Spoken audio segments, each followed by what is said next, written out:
Good morning, students. Myself, Bimal Rai. I am talking Sunflower Public School. हम लोगों ने कल सुबह यानी इस चैप्टर का पार्ट 1 में हम लोगों ने इंट्रोडक्शन पढ़ा था अकाउंट्स का, और हम लोग अकाउंट्स का डिफिनीशन भी पढ़ा था। आज चैप्टर 1 का सेकेंड पार्ट, आज हम चैप्टर 1 का सेकेंड पार्ट पढ़ेंगे। Branches of accounting. Branches of accounting यानी कि अकाउंटिंग की कितनी शाखाएं हैं, कितने भाग होते हैं। फर्स्ट जो होता है पार्ट, वह होता है फाइनेंशियल अकाउंटिंग। अब हम बात करते हैं फाइनेंशियल अकाउंटिंग की। फाइनेंशियल अकाउंट का आशय होता है वित्तीय लेखांकन से, यानी कि इस अकाउंटिंग में हम उस कंपनी के पर ईयर, यानी उस कंपनी के जो वित्तीय वर्ष हैं, फाइनेंशियल ईयर है, उसमें उस कंपनी को कितना प्रॉफिट या कितना लॉस हुआ है। अब हम लोग सेकंड स्टेज पे आते हैं। सेकंड स्टेज है इसका कास्ट अकाउंटिंग। कास्ट अकाउंटिंग से ही आपको पता चल रहा है कि लागत, यानी सपोज करिए कि ये एक कंपनी है। कौन सी कंपनी है? सैमसंग कंपनी है। कौन सी कंपनी है? सैमसंग कंपनी है, जो क्या बनाती है? मोबाइल बनाती है। तो स्वाभाविक सी बात है कि अगर ये मोबाइल बनाती है कंपनी, तो मोबाइल बनाती है जब ये कंपनी, तो मोबाइल बनाने में कुछ न कुछ पैसा लगेगा, कुछ न कुछ सामग्री लगेगा, कुछ न कुछ वस्तुएं लगेंगे, गुड्स लगेंगे। जैसे सपोज कि मोबाइल है, मोबाइल में बैटरी लगेगा, प्लास्टिक लगेगा, स्टील लगेगा, कीपैड लगेगा, ग्लास लगेगा। ये सब मिलकर क्या बना? मोबाइल बना। तो यानी कि एक मोबाइल को रॉ मटेरियल से लेकर उसको पूरा फुलफिल करने में जो लागत आता है, जो कास्ट आता है, उसको हम कास्ट अकाउंट कहते हैं। अब इसका जो थर्ड पार्ट हम पढ़ते हैं मैनेजमेंट अकाउंटिंग। मैनेजमेंट अकाउंटिंग क्या है? तो सिंपल लैंग्वेज में हम बोल सकते हैं, एकदम आसान भाषा में हम लोग बोल सकते हैं कि मैनेजमेंट अकाउंटिंग से क्या होता है। मैनेजमेंट अकाउंटिंग से हम लोग मैनेजमेंट के डिसीजन को हम क्या करते हैं? सहायता करते हैं। मैनेजमेंट का जो भी निर्णय होता है उसमें हम अपना योगदान देते हैं, जिससे मैनेजमेंट को डिसीजन लेने में क्या मिलती है? सहायता मिलती है। ये क्या है? ये हम लोग का मैनेजमेंट अकाउंट से यही आशय है। एक बार फिर सुन लेते हैं। Branches of accounting. There are 3 types of accounting. Financial accounting which stand profit and loss according that financial year. Second, cost accounting. If we talk about cost accounting, in cost accounting we have to find out what is the total value of that product to make that items. And third topic, if you talk about management accounting is a such type of accounting which helps the management या manager to decision make easily. It's called management accounting. ठीक है, good. अब हम लोग next stage पे आते हैं। Next stage पे आने के बाद हम लोगों ने ये पाया कि हम लोग ब्रांचेज ऑफ अकाउंटिंग पढ़ने के बाद हम लोग आते हैं कि बुक कीपिंग वर्सेस अकाउंटिंग, दोनों में क्या डिफरेंसेस है।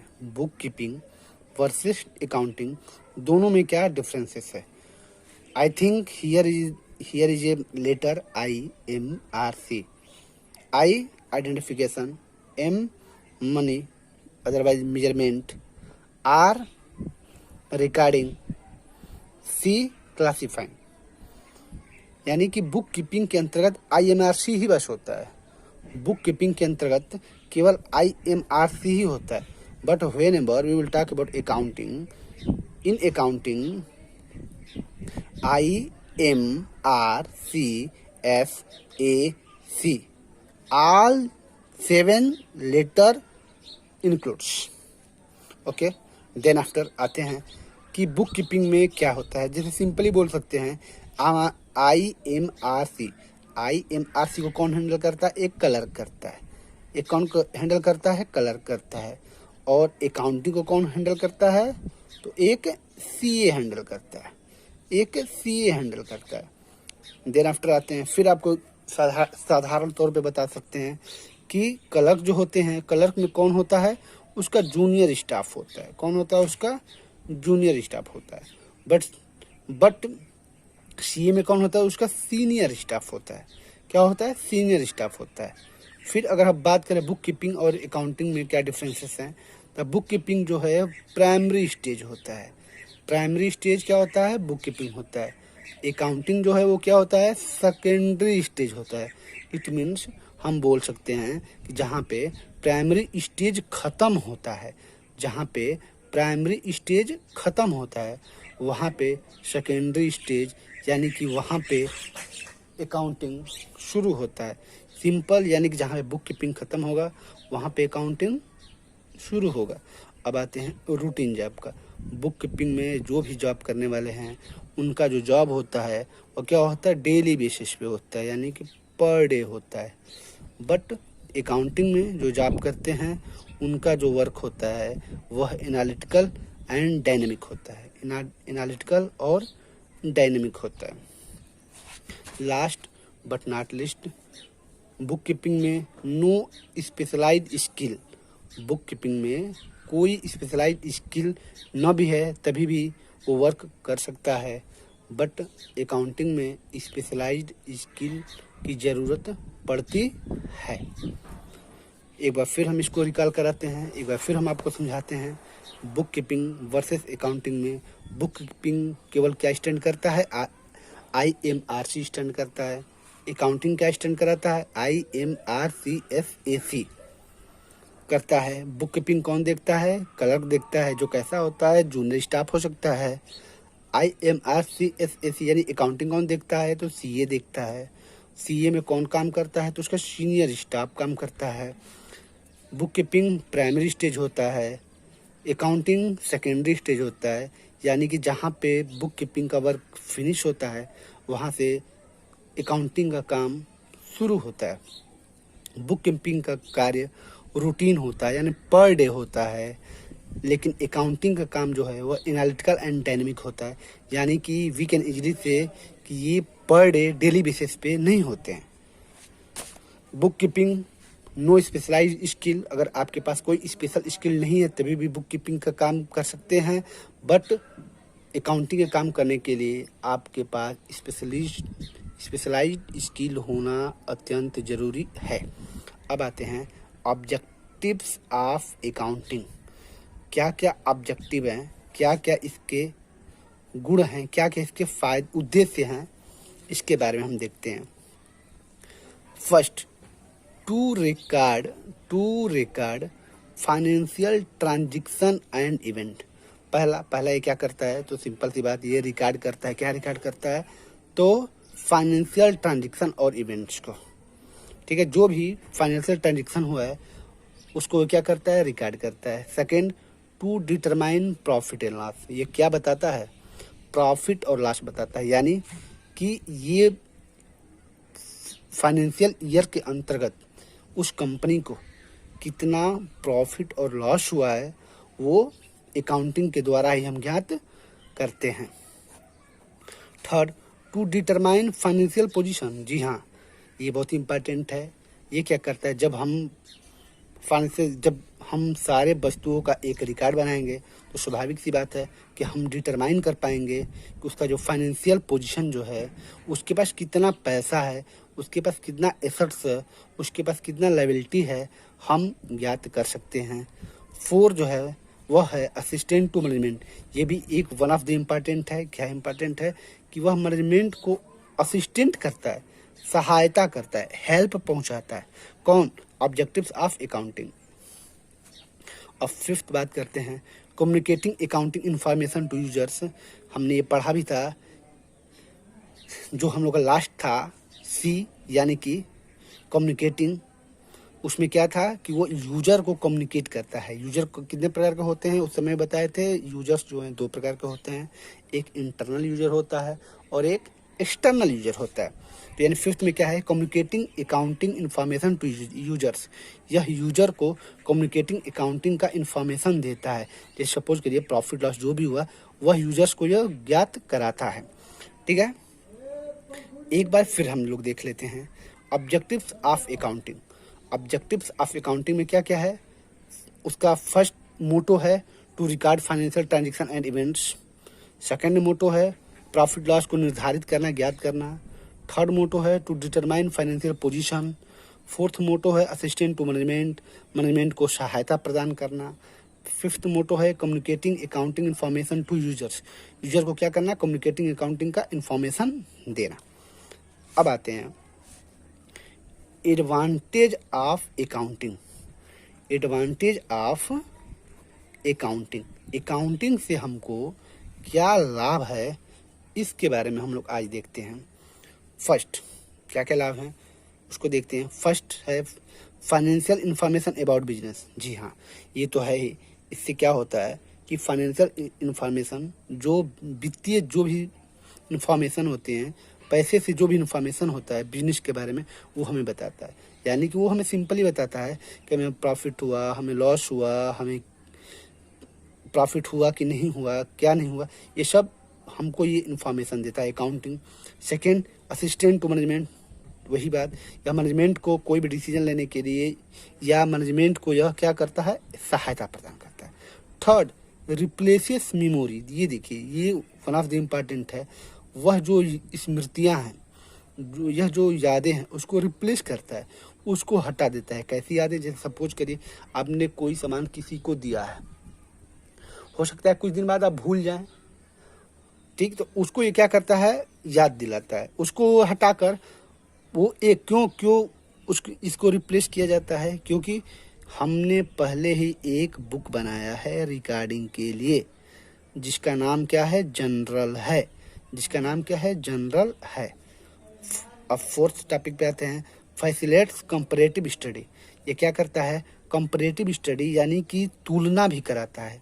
कैसा तुलना कराता है, ये जो 2 प्रकार के होते हैं, इंटरफर्म कंपैरिजन। इंटरफर्म कंपैरिजन क्या होता है, तो ये देखते हैं कि एक कंपनी, ये कोई एक कंपनी है, ये कोई दूसरी कंपनी है, तो यह दिखाता है कि फाइनेंशियल ईयर के दौरान इस कंपनी को कितना प्रॉफिट हुआ और इस कंपनी को कितना प्रॉफिट हुआ, या इस कंपनी को कितना लॉस हुआ, इस कंपनी को कितना लॉस हुआ।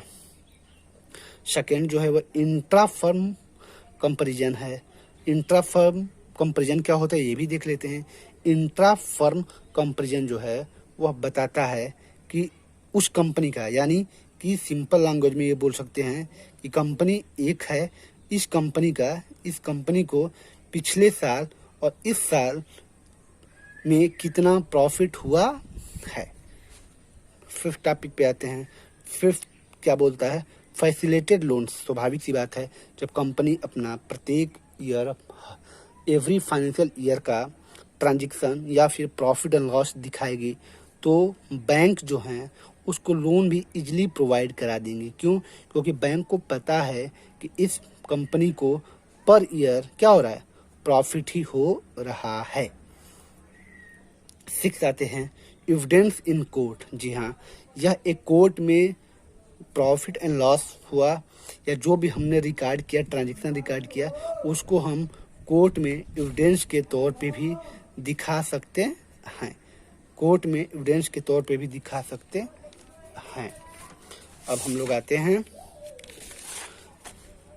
सिंपली, जब अगर हमें अकाउंटिंग का एडवांटेज है तो अकाउंटिंग का लिमिटेशन भी होगा, इसकी बाध्यताएं भी होंगी या इसकी एक सीमाएं भी होंगी कि क्या क्या ये नहीं कर सकता है या क्या क्या ये कर सकता है। तो देखते हैं लिमिटेशन ऑफ अकाउंटिंग।